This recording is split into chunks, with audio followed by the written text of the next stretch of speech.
To be a classy woman, you don't need 100 rules. You don't need endless money or perfect beauty or to follow every trend. It actually just comes down to three things. Yes, only three. And in this episode, I'm going to show you exactly what those three are and how you can start practicing them today. If we haven't met before, I'm Jaslyn and welcome to my channel. I'm a senior director in tech. I've been recognized with awards like Women in Tech Leadership and DEI in Tech Leadership. And I've spent over a decade leading global teams and building a career in one of the most competitive industries. But here's the thing, I wasn't always this woman. I didn't always walk into a room and hold space. For a long time, I felt like people didn't really notice me. I worked hard, I showed up, but I wasn't always remembered. And that started to bother me. So I began working on myself, not just my career, but me overall. I started reading a lot. I studied presence. I experimented with how I carried myself, how I spoke, how I dressed, even how I thought. And over time, everything shifted. People began to lean in when I spoke. I found myself leading conversations instead of fading into them. My presence started working for me, not against me. And through all of that, I realized something very simple. It doesn't take 100 rules to be classy. It doesn't take perfection. It takes just three things. And today, I want to break them down for you. The exact three pillars that transformed me from being overlooked to being a woman people listen to, respect, and remember. So let's get into it. The first thing is how you carry yourself. And when I say that, there are really two parts to it. The first is grooming. Now, I don't mean grooming as in spending hours in front of the mirror or thousands in a salon every week. Grooming is simply about being clean and intentional in the way you care for your body. Your hair doesn't have to look like a blowout every day, but it should be clean and put together. Your nails don't have to be long and fancy, but they should be neat without chipped polish. Your skin doesn't have to be flawless, but it should look cared for, hydrated, fresh. These small things send a big message. I respect myself. And then comes clothing. That is where so many women get confused. Classy clothing doesn't mean expensive labels. It means timeless pieces that fit well and never go out of style. Think of a crisp white shirt, a pair of tailored trousers, a little black dress, a well-cut blazer, neutral colors like beige, white, olive, navy blue.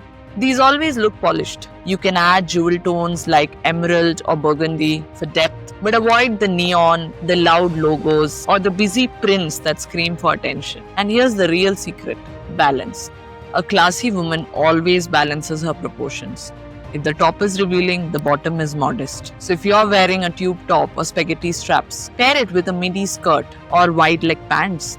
If your skirt is short, balance it with sleeves or a higher neckline. A mini skirt with a tiny crop top looks cheap, but a mini skirt with a silk blouse and long sleeves, that's chic. So the first pillar is this: a classy woman takes care of herself. She's clean, she's polished, and she balances her style. It's not about perfection. It's about intention. The second thing that makes a woman classy is how she presents herself. You can be in the most elegant outfit, but if you slouch, fidget, or chatter nervously, all of that disappears. Class is carried in your posture, your voice, and your presence.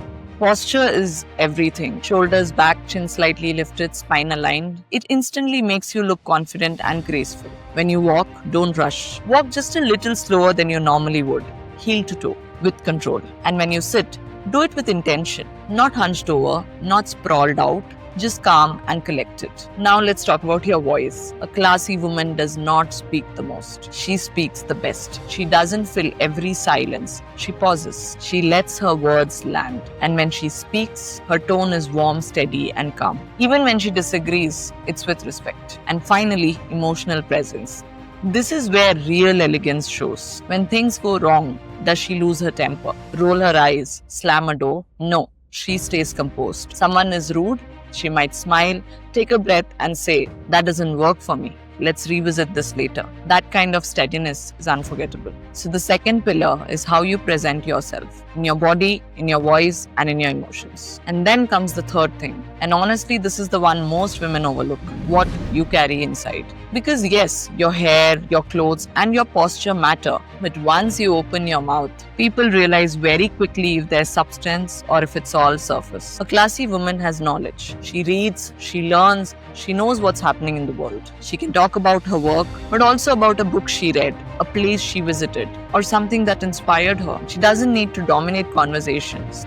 But when she speaks, she adds value. She also has emotional intelligence. She listens more than she talks. She knows how to read a room, when to stay quiet, when to speak.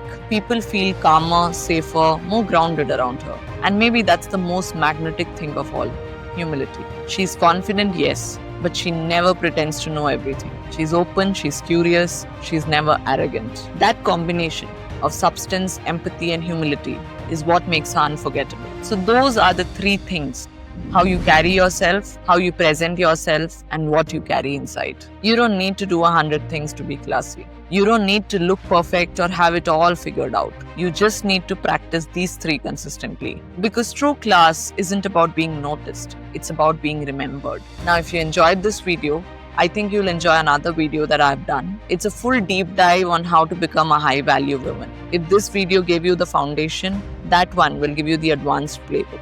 Go check it out. And as always, don't forget to subscribe, share us with a friend, and let me know in the comments which of these three are you going to start practicing first.